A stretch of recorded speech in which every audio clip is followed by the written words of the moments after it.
Aluminium copper chloride తో react అయింది, gives rise to aluminium chloride plus copper. అంటే ఇక్కడ అల్యూమినియం కాపర్ ని కరస్పాండింగ్ సాల్ట్ లో డిస్ప్లేస్ చేసింది కాబట్టి ఇది మీకు డిస్ప్లేస్మెంట్ రియాక్షన్స్ కిందకి వస్తుంది.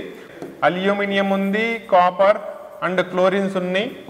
రియాక్టెంట్స్ లో ఎన్ని ఉన్నాయి, ప్రొడక్ట్స్ లో ఎన్ని ఉన్నాయి రియాక్టెంట్స్ లో ఒకటి ఉంటే ప్రొడక్ట్స్ లో ఒక అల్యూమినియం ఉంది. కాపర్ రియాక్టెంట్ లో ఒకటి ఉంటే ప్రొడక్ట్ లో ఒకటి ఉంది. క్లోరిన్ రియాక్టెంట్ లో 2 ఉంటే ప్రొడక్ట్ లో మీకు 3 ఉన్నాయి.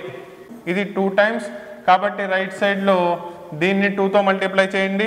రైట్ సైడ్ లో బ్యాలెన్స్ అవ్వాలి కాబట్టి దీన్ని 3తో మల్టిప్లై చేయండి. అల్యూమినియం మీకు రైట్ సైడ్ లో 2 వచ్చింది కాబట్టి లెఫ్ట్ సైడ్ లో రియాక్టెంట్స్ లో మీకు 3 వచ్చింది కాబట్టి ప్రొడక్ట్స్ లో 3తో మల్టిప్లై చేయాలి.